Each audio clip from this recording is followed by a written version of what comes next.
Hello, how's everybody doing today? This is Mickey. Well, more than anything else, I get requests for a full processing of an image, specifically using complex masking. And all I have to say is complex masking is the oxymoron of Lightroom, because while it is a complex mask, it is very simple to do. Very simple to put in place. And basically all it is putting a mask in place, whether it's a sky mask, an object selection, color selection, and then modifying that mask with addition, subtraction, intersection, maybe point color to really make that mask significant, make that color pop, or to bring out some more dramatic effects of adding more contrast and exposure to certain areas. So that's what we're going to do today with this photograph. We're going to process it completely using complex masks. So let's get started. Alright, so let's first start with our basic panel, and we're going to use a landscape profile. As you can see, it adds a little contrast and adds a little color pop to the photograph. And I want to bring the exposure down just a little tiny bit. I'm going to bring the highlights down, and I'm going to add a little bit to the shadows. We don't want to do, or at least I don't want to do a lot of changes here in the basic panel, because we're going to do almost everything with masking. I'm going to add just a little white and add just a little texture to the photograph. Alright, next thing I want to do is add my lens corrections and get that in place.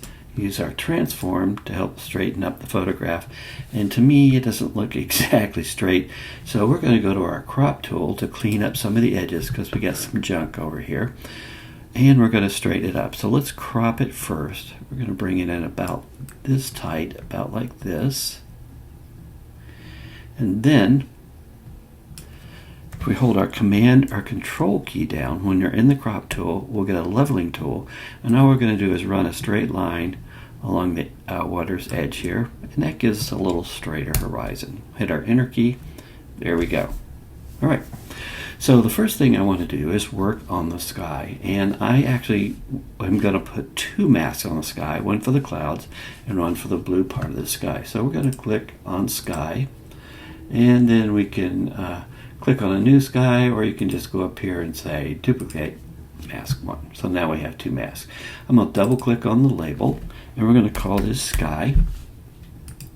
We're going to double click on the copy, and we're going to call this clouds. Alright, so we know what we're working on now.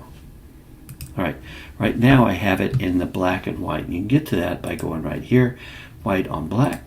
And I do that because I only want the sky masked in. As you can see, it is not completely masked in. So that's the first thing we're going to do, is we're going to clean this up. And we're going to do that with the clouds. We're going to use the sky. Now we should have cleaned up before we made this mask. So let's go ahead and get rid of this. We're going to delete clouds, and we are going to go to this mask, and we're going to subtract with a brush. We're going to make sure our flow is at 100%. We're going to have a feather at about 50%, and make our brush just a little smaller.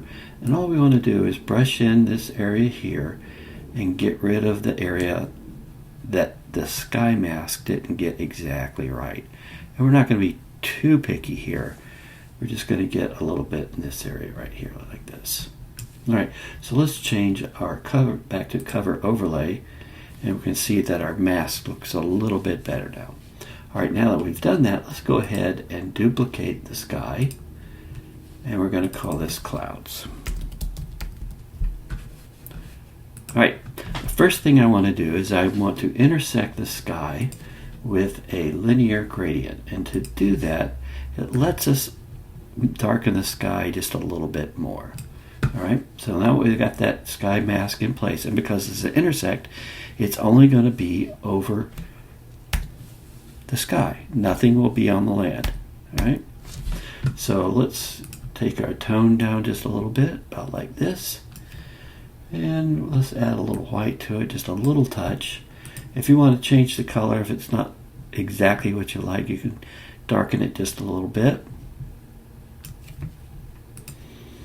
I'll bring the highlights down about like this.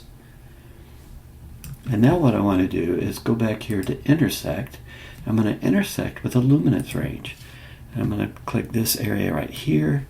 I'm going to make a big square so we get a large selection of the luminance. and you can see that it keeps the top part of the sky dark and then lightens up down below. And that's how the sky really looks. It doesn't go dark all the way from top to bottom. And we can control where that luminance is applied by using the feather here in our luminance filter, or we can open it up just a little bit by like this. As we do, you can see as we open up towards the light end, we start to bring the darkness down a little bit further, if that's what you want to do. All right, so let's keep it about right there. Now, honestly, if you did want to change the blue a little bit, you could go to point color and click in here, and now you can change the saturation if that's something you want to do. It's not something I really feel that this picture is needed. We'll leave it about like we did with our luminance mask. All right? All right, next let's go to our clouds. And on this one, I just want the clouds, but as you can see, everything is selected. So we're going to subtract by color range, and we're going to do the same thing. We're going to make a large area of this blue because we want to get as much as the blue subtracted as we can. And as you can see, it's done a really good job. So really the only thing that's affected right now is our clouds. And if we wanted to even refine that further, we have this refine slider. So you can see I can add or take away from the mask. So if I make it just a little lighter, about like this, we even get a better mask of the clouds. Now once we have that done, all we have to do is, I'm going to bump up the highlights a little bit, maybe add a little whites,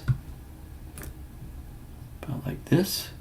So now if we look at our clouds, before, after, before, and after, a nice change. Just kind of makes the clouds pop a little bit more. And if we look at our masks, before, after, before, and after, really makes that sky pop with a few intersections and a few subtractions to get those clouds separated from the blue sky. Now at this point I want to put a snapshot in place so that if I have to come back to this, that'd be real easy to do. And our snapshots, we use Command or Control N, and we're just going to call this sky mask. All right, so if we do want to come back to this sky mask, all we have to do is hover over our snapshots and we'll see exactly where we were. All right, now that we have the sky mask out of the way, let's concentrate on the land. Now there are several ways we can mask the land. We can try using an object mask.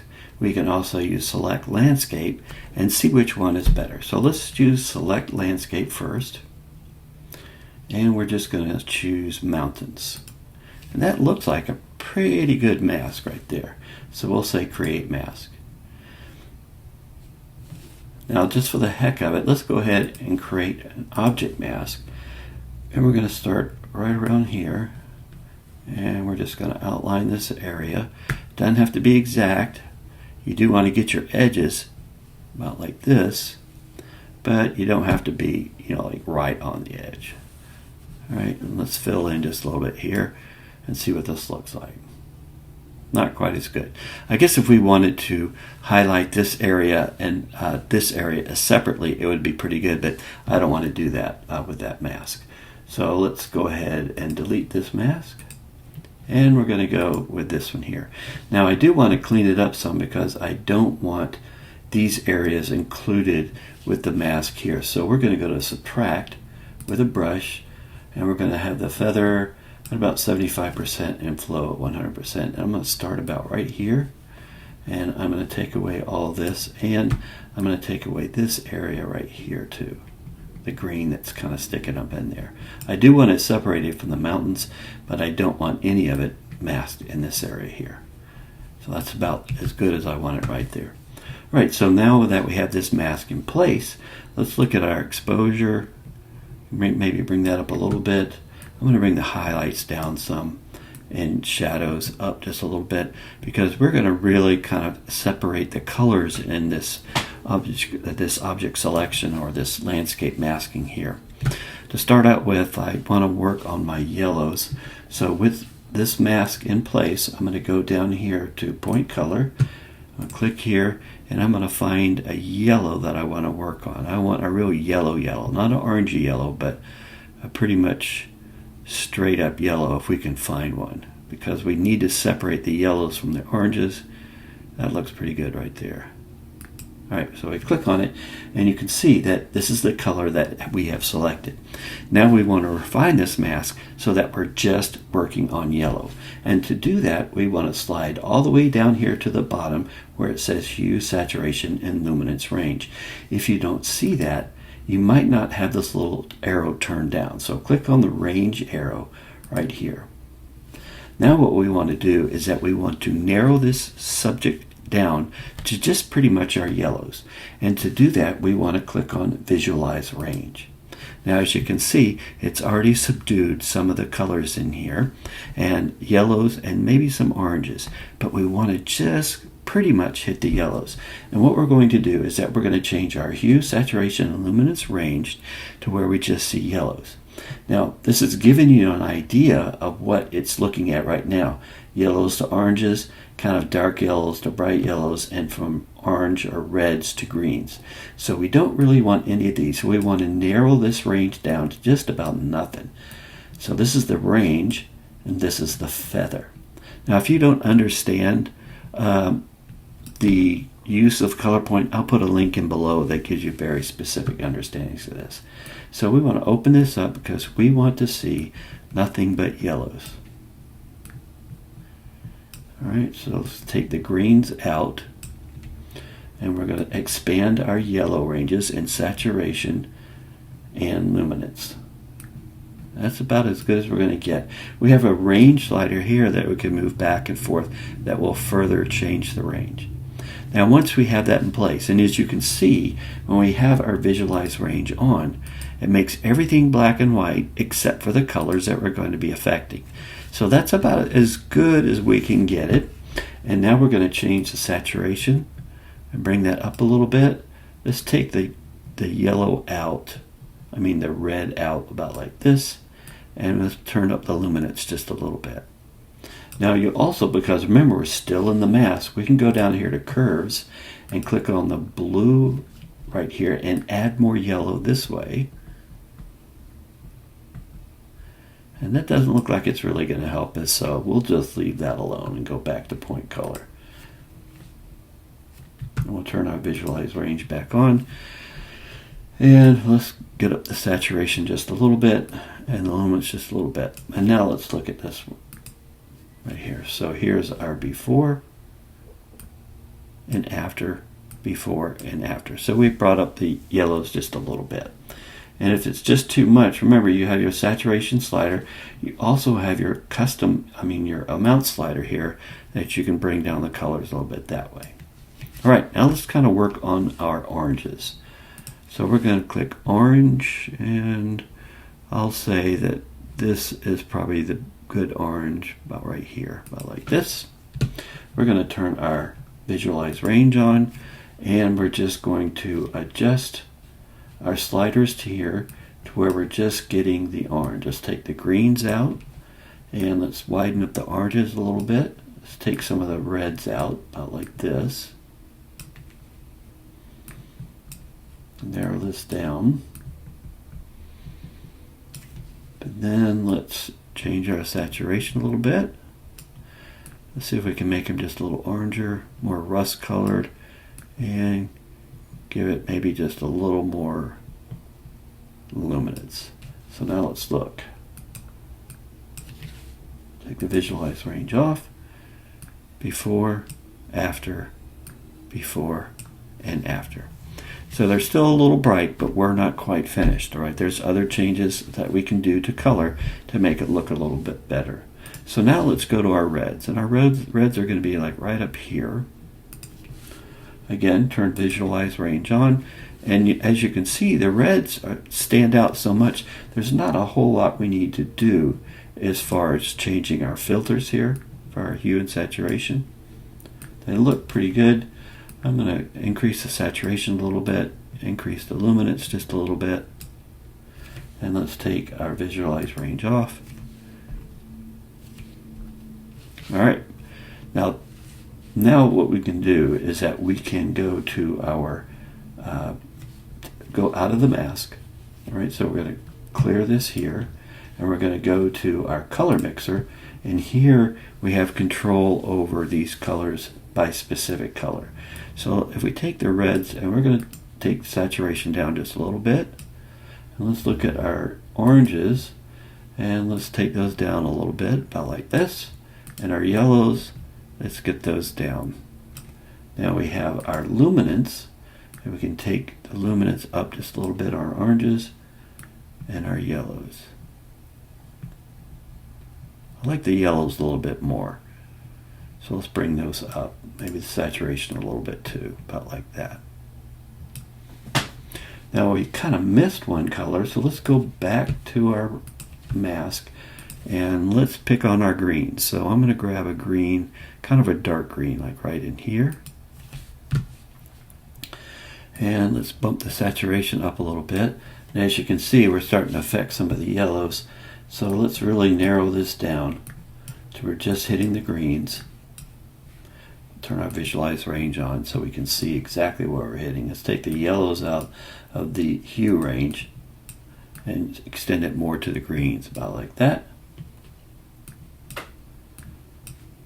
And I'll open this back up just a little bit with our feather.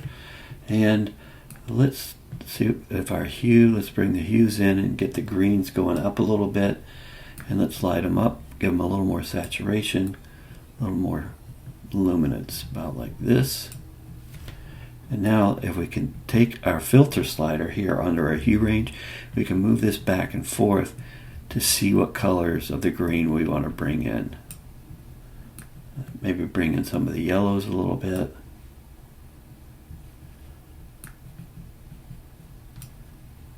That's what's so good about these sliders. Once you get your color defined, you can start playing with the hue, saturation, and luminance to really get that color the way you want. And now let's turn off visualize range. We look at our before, after, before, and after. All right, it still looks a little bright to me. So let's go back to our main panel, our basic panel, and let's look at luminance, and let's take the yellows down just a little bit and the oranges down just a little bit. And now let's look, turn our mask on, and let's look before, after, before, and after. Now I know when I do fall pictures, I get comments usually saying the colors look a little too vibrant, they don't look real. And sometimes that is the way that I process, because I want to see the changes I'm making. And then later on, I might come in maybe to saturation and bring that down just a little bit, about like this. As we're on the mask, bring the saturation. All right, we want to get them fully saturated, so then we can modify the colors and bring them more realistic. But I also want to say, if you're ever in Maine, and that's where this picture was taken, you'll think that sometimes when you take the picture and you see the color that exists, that it's not real. It actually is this color. It's just this bright on a sunny day, and it really throws people's perception off because they don't realize the colors are so deep and so rich and so vibrant in real life. And they always think, you know, I photoshopped the heck out of that. And we really didn't. It's really that color. All right. Sorry to get off down a rabbit hole there about color. But you do have several tools that you can use that will help you make those colors get more true to life. And actually, the color mixer is really one of the better ones once you get your color set to go ahead before, after, before, and after. That we can get it more true to life. So now I think we have it pretty close here. I'm going to go back up to my masking panel, and we're just going to look at this mask before, after, before, and after. All right, now let's go work on the water. So what we want to do is we're going to go to our landscape mask, and remember there's water here, so let's select this, and that looks pretty good. Looks like we'll have to do some cleanup. Let me go ahead and select it. Create the mask. We're going to have some cleanup that we have to do right in this area right here. But before we do that, let's go ahead and make another snapshot, and that's a Command or Control N, and we're going to call the mountains. Was that last one that we did? All right, so we can create this, and we use snapshots because if I want to look and see what happened in a certain masking area, all I have to do is click on or hover over this area and we can see what we did if we have to go back to it. Alright, so let's clean up this mask right here in the water. Now we want to add to the water mask, so we're going to go up here to Mask 2, Add, and we're going to use a brush, make sure we have automask on, and I'm going to keep flow pretty high, alright, and the feather about 75%. And what we want to do is have this little plus mark on the water, and we're going to click. We're not going to drag, we're just going to click. So we click, and you can see that it fills in some of that. So every time we click, we get more fill in. All right, and we're just going around making sure that the plus mark is on the water, like this, and we're going to just keep clicking as it fills in. If we want to zoom in, we can click on an area within the tree itself, like right here. Just make sure that your plus is on the water, just like this. See how it's filling it in? Works really good. But the secret is to click. All right, don't swish around with your mouse, because you're going to run across a color that's not blue, and then you're going to color in areas that you don't want to color in. If you have to get deep into the tree like here, make your brush very big and then click on the blue, and you see it grabs those areas right within the tree itself. As long as you're not clicked on the tree, you'll be in good shape. Alright, let's bring this back down to real size. Look around here, there's some right in this area. Make my brush a little smaller. And it looks pretty good around this tree. Alright, so now if we look at our tone, we can bring it down. You can see, wow, while we do have some areas we probably still need to clean up a little bit. Like right in here, right in here. It's still a pretty good mask. And the secret is just to click, like I'm doing here. Click, click, click. Click, click, click. Click, click, click. And that way you won't cross any colors that will then fill in what you don't want filled in. Alright. So we've got our water filled in pretty good. And now we're just going to add some highlights and some contrast, some exposure to the water about like this. Now the light that we're putting on is hitting the whole water at once, and we know that this back end was darker. We can still see some of the shadows in this area here. So what we want to do is get this front portion as clean as we can, as bright as we want it. Maybe I'll add a little negative clarity to it about like this. And now we're going to come up and we're going to intersect with a linear gradient. And we're just going to drag the linear gradient about like this. Alright, so what we're doing, let's turn the overlay on, is that we are putting most of the light in the front part and then slowly adding the light to the back part, because we know it needs to be a little darker. And as you can see, let me turn the overlay off. You just hit the O key, and that turns the overlay off. And then we just start adjusting our gradient like this. All right, so we're still leaving some shadows down in this part of the lake, but it's not as bright as the front part of the lake. So if we look at before, after, before, and after, that's with the intersect. Now if we turn the intersect off, see what it looks like? It shows that we're lighting up the back part of the lake, and that's what we want to do. Now it looks like it's a weird color here, but notice that what we're getting is a color mix from the reflection of the trees, and that's why this blue looks a little different than this, because the light is reflecting off these bright colored leaves and adding a little amber tint to the water, and that's just a natural look. Right? No matter what we do with our exposure, we're still going to get that little tint right in there, and that's good. I mean, that's what's happening in nature in real life. Right? We just have to find out how much light we want to bring into this part of the scene. And I think about right there is really good.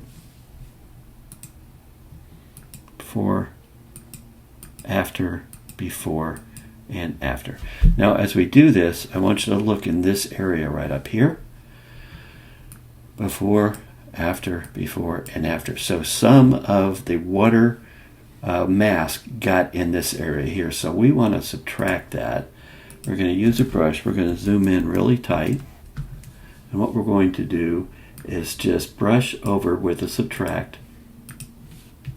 Make our brush really small. And we're just going to hit this area with a brush to subtract what the mask did to us here. Like this. And we'll go along the whole side of the water here just in case some of that mask did flow into the trees a little bit. Looks like it did. Right, so now let's look before, after, and after. So we can see that it got into some of the sky. So let's take the mask off from the water that got into the sky, about like this. Right, before, and after. All right, let's go back out. Now let's look at our before and after of the whole picture. Before, after, and after. So we've got a really good pop of the sky, really good color pop of the trees. Our water looks a lot better lit up than it did before. And we have this area here. Now, we really don't have to do much with this because this was kind of in shade. If we do want it to light it up a little bit, let's look and see what we have with our landscape masks. So we had vegetation. That looks pretty good. Natural ground, that's not doing us any good. We'll go with vegetation. About like that. And let's clean it up by subtracting this area right in here. So we're going to go subtract with a brush. And we could actually do subtract. Let's do that. Subtract landscape mountains. All right, create mask. So now we subtracted the mountains and kept all this area still selected. Now, not all of it is selected, but that's really not vegetation, and I'm not really worried about that. So I'm just going to increase the tone just a little tiny bit here. Maybe the shadows just a little bit, because we still want it kind of remain in the background. All right, it's in the shadows. So maybe we can enrich the color just a little bit, about like this. But we do want to keep it kind of dark. So let's bring the highlights down a little bit like this, and just add the shadows back. And I think that probably is the best look we can get for this. Now, one other thing I like to do, because we do have the color kind of bouncing in the water here, but we want to add a little accent to here. So we're going to add a radial gradient. We're going to just put a gradient about like this. Let's make a little turn. I'm going to hold my Option key down. I'm going to bring down this side right like this. We're just going to add a little exposure, about like this. Maybe a little shadow, maybe a little dehaze, negative dehaze, about like this. Because the sun is coming in and it is hitting part, you can see we're in shadow here, but it's really hitting this part of the mountain. So I'm going to hit the H key to turn my tags and radial signs off, and then we're going to go before, after. Just adds a little pop. If you think this is too strong, you can go up to this mask and hit subtract with a brush. We'll turn the flow way down, and we'll just make just a couple brushes across like this to bring it down a little bit. And now let's look before, and after. All right, so now let's shrink this down a little bit. We are going to create a radial mask. Let's turn the H key on so we can see the mask. I'm going to hold my Shift key down so I can make this a unilateral increase in size. I'm going to make it really, really big, as you can see. Then I'm going to increase the size of my photograph. I'm going to invert, and I'm going to turn my tone down. And you can see we're getting a very nice change on the edges. but it's still just, I don't want to go too dark, because now what I'm going to do is I'm going to increase my highlights. You can see it's bringing back these areas here. I don't want those darkened too much, and my highlight slider will bring those in. I can do the same thing with my shadows, because in this area and this area down here, it's just a little bit too dark, so I'm going to bring my shadows up just a little bit, about like this. So if we look now at this mask for our vignette, before, after, before, and after. Just gives a very light vignette. If you want it darker or lighter, remember we have our amount slider, so we can bring the vignette up or down, whichever you feel is the best for this picture. Now if we look at the picture before, after, before, and after. A really good change. With using several masks in our sky, you can see we got clouds and sky separated, so we could bring out those clouds a little bit. And then our colors, using point color after we've masked the mountain. And then the same thing with our water, just masking the water with our landscape masking, and then adding just a little pop of color or light right here in the mountain that reflects into the water, and then adding just a little bit of light on the bottom, because this is not our real subject. This is just our foreground, so we don't need to really pop it that much, because this is what we're really intending to see. Well, there you have it. I know I went a little long, but I just wanted to show you all the different ways that we can simply take a mask to make complex masks and get that picture looking exactly like we want it to, by using addition, subtraction, intersection, use point color to bring out specific areas with specific color and luminance changes. If anybody has any questions about this, please don't hesitate to call me. I'll be glad to help you out any way I can. And as usual, I can't wait to talk to you again soon.